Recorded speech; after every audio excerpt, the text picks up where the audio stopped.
Hello and welcome, and in today's video I'm going to be showing you the top 10 best Arc PVE tames, so let's get straight into it. In at number 10 we have got the Stegosaurus, and come on, this is one of those creatures where it's like, oh my god, this is such a great one for PvE, and it is actually pretty good for PvP as well, with obviously all of its turret soaking abilities, but well, we talked about that today. It's a PvE list, not a PvP one, of course.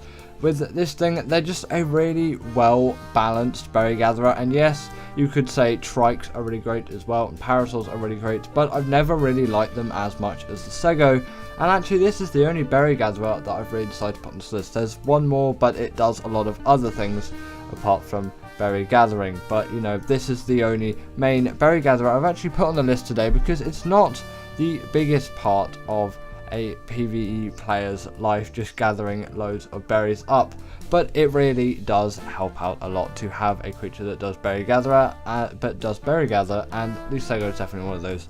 The Theory I will also give a brief honourable mention here as well, as I think it deserves to be on the same spot as the Stego. The two galleries you're going to want for like plant-based things are the Theory and the Stego. Yes, you can use the moss chops for organic poly and all of that, but the Theory is great at gathering fibre, like the moss chops as well, so you could give that a brief honourable mention, but I personally don't really like it as much as the Theory, and the Theory is very useful for the dragon boss fight on top of that too, so the Stego and the Theory are going to be the two creatures that are in at the number 10 spot today. Next up we have got the Yuti, and I just really like this as a general creature for my PvE playing, not just obviously for the use in boss fights, which, you know, it is commonly what it is used for, and that's pretty much what everyone does use it for its courage roar in boss fights, and you'll bring a Daedon along as well, although that's not going to be on the list because I don't really think they are as important as the Yuti. The Yuti has a lot of advantage over it in my opinion because it just generally does a lot more, and if your creatures are strong enough you shouldn't need to heal them up anyway along the way. But I find this creature again is just a really good all-round general carnivore. You may also be surprised that you're not going to be finding the Rex on the list.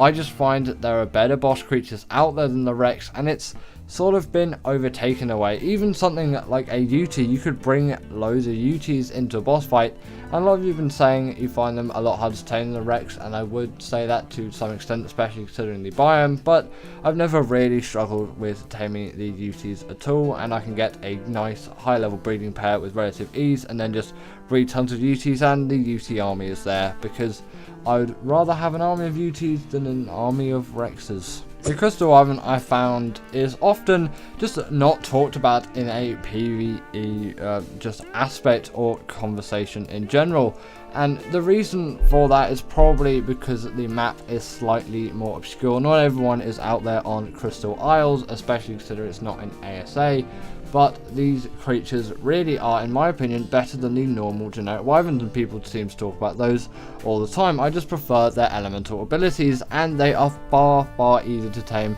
no questions asked. If someone says down in the comments below that these are harder to tame than a normal wyvern, you're wrong. I'm sorry. These are just so much easier. You only need to be level 60, and Note Run is ridiculously easy. You'll have no troubles doing that whatsoever. Then simply trap and knock out Crystal Wyvern to get that Primal Crystal, and then it's passive tame.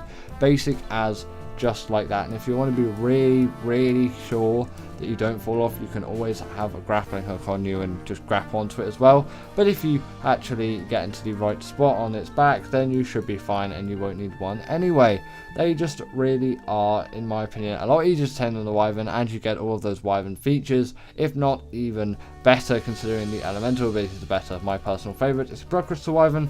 Comment down below what your favourite Crystal Wyvern is. I've heard the Ember Crystal Wyvern is quite a favourite among many in the PvE community. In number 7 we have got the Shadowmane, and come on, this is just such a ability jam-packed creature from Gen 2. It deserves to be on the list, although not as high as some of the other creatures, as they've been around for a lot longer, and they also do spawn on some more accessible maps, are much easier to tame, and you know, there are other rationales and reasons for them being higher on the list, but the Shadowmane really does need to be on here. As well as a PvP player's dream, it is also a PvE player's dream. They are fast, quick, agile, and they can traverse huge distances over very short periods of time. Just look at how high this thing can jump. They also have the hydration buff, same as the Crystal Wyvern actually, although that's pretty useless why it has one, and they can utilize the pack buff on top of that as well, and go invisible too when both a male and female are present, and they're really great swimmers on top of that as well. You've just got so much versatility with a creature like this. It really is worth just getting one and using one. The only downside, of course, is the absolutely painful taming method, but I'm sure the benefits really do outweigh the negatives of said method. Now, I'm sure we all know the Desmodus, and it really is one of those creatures where, come on, you're going to be using it in a given PvE scenario as long as you've gone on field at some point and actually managed to tame one. They obviously use the same tame method as the Bloodstalker. Those blood bags are what you're going to need, and if you get a low level one first, which is definitely what I'd recommend with this, you're barely going to need any, really. Like if you're going for, like, I'm talking ridiculously low level, and then just farm loads of blood bags and get the high level which you've just been hoping for, and then maybe stash that lower level one in your base in case maybe you die out on an adventure and you need to get back on something. It's always nice to have some spare flyers. Obviously they have the glide ability, but their main use is Sanguine Elixir. 30% of your tames are done with a simple click of a button, and obviously their blood bag farms. They also can go invisible in the night time on top of this too, but I chose the wrong biome for this where there's no nighttime cycle, so I couldn't show that for the sake of today's video. Generally also they are great flyers with a lot of mobility on them, and they will get you everywhere that you're going to need to go. In at number 5 we've got the Argentavis, and this has really carried me through a lot of my Ark playing. The RG has always been there for me ever since right in the olden days when I started actually using these things, and I'm not sure with the chronology of abilities and when things were added, but nowadays they have a smithy as a saddle. They have a nice regen buff. They can carry 2 creatures at once because they can carry one in their beak and one in their claws, and they can carry a very wide variety of creatures on top of that too. Their weight reduction on metal, crystal and obsidian is just so well received. I really can't use it enough. Like all of those metal runs I've done with the RG compared to something like a Pteranodon, it is just so much nicer to use.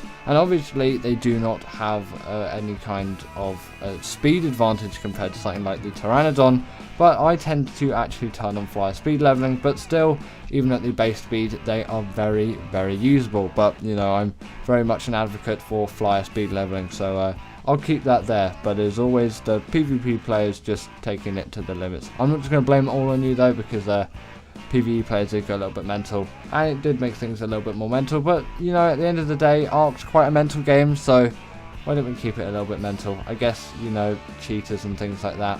It's actually kind of sad, you know, all of the Ark cheating problems, but it sort of does happen with every game. A bit more extreme with this one though, considering the bugs are absolutely everywhere. But anyway, let's continue. Some people might get a little bit angry about my choice of Bloodstalker in at number 4.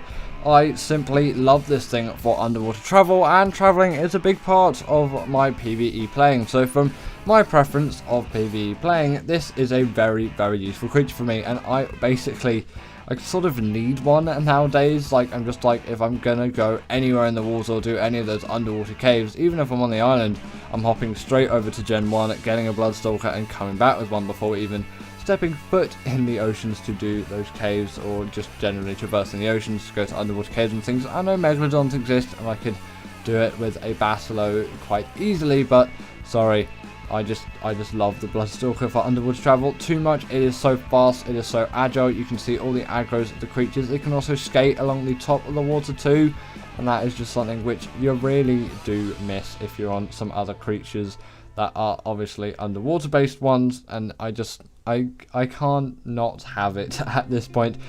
You could say I've been a little bit spoilt with a creature like the Bloodstalker, because there are again a lot of other great ocean creatures out there, but I just simply don't use them anymore, and this is the only one that I use. It also actually deals a reasonable amount of damage, especially if you level it up too, and on top of that, the downsides to any underwater creatures are when you're out of the water, you can't use them anymore, whereas the Bloodstalker, you can keep using it as the water as well, and it is just a really fast, agile travel mount. On top of that, everything too, so you really can't undermine it for everything that's got going for it, because it really does have a heck of a lot going for it, and it's the same tame method as the Desmodus. If you get yourself a Desmodus too, then you can be pumping out Bloodstalker taming, and I just love taming and using these things as underwater mounts. In number 3, 3, we've got the Baryonyx, and at the end of the day, this really is just the best PvE cavern creature. You could argue the Shadowmane or something like that, but it is just so well known, and you know, it's on the island, so everyone really can just start using this thing straight away, and once you've got one, you're never really going to want to turn back. They are small, fast, agile carnivores, which can also jump as well. You know, if you want that Mario style dinosaur, they can actually have a spin attack on top of that in the water. So I guess Mario Galaxy, but the Baryonyx. I don't know why I'm referencing this, but let's continue on, I guess. They also have quite a hefty amount of damage for a carnivore this size, which obviously you would expect is going to make it a great cavern creature. If you think you're doing the artifact of the Skylords, don't bother taking one of these things. That cave is too small for pretty much every creature you'll find in the game. Possibly you could get the Saber in there if you really tried, but you'd have to use cryos in a lot of sections. It's simply not worth it. Do that cave on foot. You can see that spin attack there, the Super Mario Galaxy energy. And you can see it stuns creatures up to the size of a Megalodon. Don't try anything bigger than a Megalodon because it simply will not work. But you'll probably have the damage to take them out anyway. Either way, they're just really nice, small, agile, nimble, great, small carnivores. Don't know why I said small twice. They're really great for caving and they're great for PvE. Then at number 2, we have got the Maewing, and this creature is here because it is the epitome of travel. Yes, the Bloodstalker is my all-time favourite underwater mount, but this is just my all-time favourite travel mount, and it's actually not too bad of a swimmer as well. It can glide along top of the water as well. And I do maybe occasionally use this for short little dips, maybe out of my base if I'm building in the underwater caves on the island or something similar to that, or if I'm just briefly going through something and I can't be bothered to switch over my creature, because they are obviously the epitome, like I said, of flying creatures. They're not technically flyers, they're gliders, but still the speed and agility you can get with a creature like this over such long distances, no matter the gradient or elevation, is insane. And that's sort of where the rock drake falls behind a little bit, in my opinion. They don't work quite as well for just general or travel, and also they do spawn aberration as well, and they are, you know, a little bit harder to tame than the Maewing, considering this thing saddles unlocks at level 18. You can simply trank it out with a few tranks, and obviously just use some signs to trap it. It is such a cheap tame and so useful. They can also gather berries as well. This is the other berry gatherer, quote unquote, that is on the list.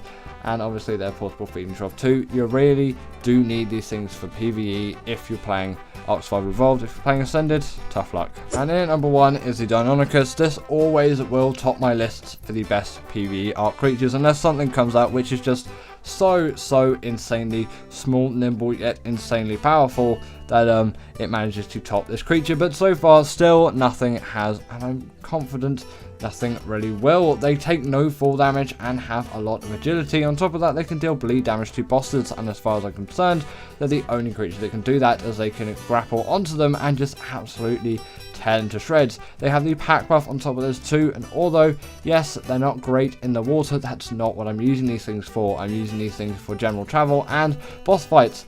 And if you actually were wondering about the lack of boss fighting creatures on this list, it's because basically all of those fights can be done with the Deinonychus.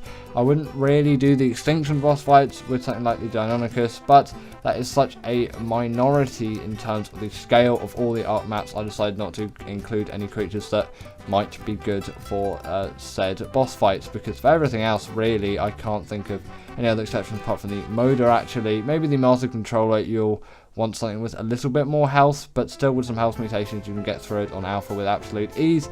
Then they're the only scenarios where you probably wouldn't be using one of these creatures. But for everything else, they are just the perfect, the ideal, and nothing really does top them. On top of that, in the general world, they can scale up any kind of wall or vertical surface with absolute ease. You'll have no trouble traveling around the map with these things, and obviously they're so small and nimble and agile. They're not really going to get stuck on a lot of things too, which is generally nice. They are just the best PvE Ark creature. But anyway, that is the end of today's video, and I really hope that you all did enjoy, as I definitely did enjoy making this one. As always, comment down below your favourite Ark PvE tame, and if you didn't agree with this, then you'll put your 10 in the comments below. Don't know what that was, and I'll see you all later.